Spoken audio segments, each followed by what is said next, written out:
उसने महिला असैसिन को उठाया और स्टेज के बीचों बीच घुमाया। उसने उंगलियां चटकाईं क्योंकि वो पहले ही उसकी जासूस पहचान जान चुकी थी।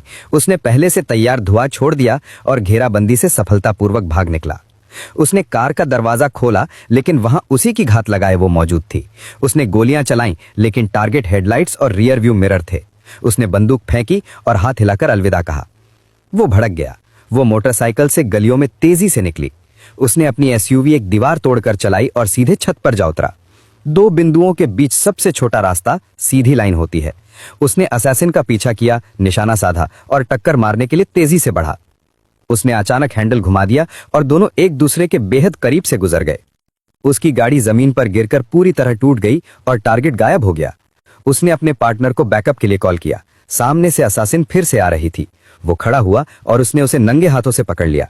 उसने एक हाथ से उसे उठाया और चिढ़ाया। दो जासूसों ने मिलकर असैसिन से पूछताछ की। उसने खुद ही अपना फोन अनलॉक कर दिया।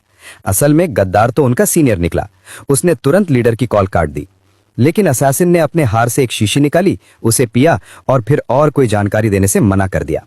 अपने सीनियर की पकड़ से बचने के लिए वो दोनों हांगकांग भाग गए। उसने एक औरत को सोना देकर मदद मांगी। उस औरत ने उसे एक रहस्यमयी फोन दिया, जिससे उसे दुनिया की टॉप बॉडीगार्ड टीम तक पहुंच मिली। नॉवेल का वॉल्यूम 5 यहीं खत्म होता है। उसे ये एंडिंग बहुत पसंद आई।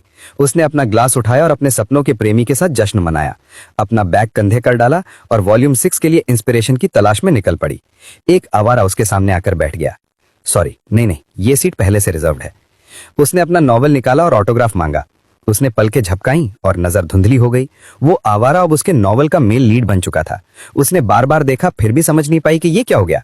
उसने सिर घुमाया तो देखा एक और फैन ऑटोग्राफ मांग रहा था। जैसे ही वो साइन करने जा रही थी, अचानक हमला हो गया। वो आवारा ठीक वक्त पर बीच में आ गया। उसने असैसिन को बेहोश किया और जमीन पर फेंक दिया।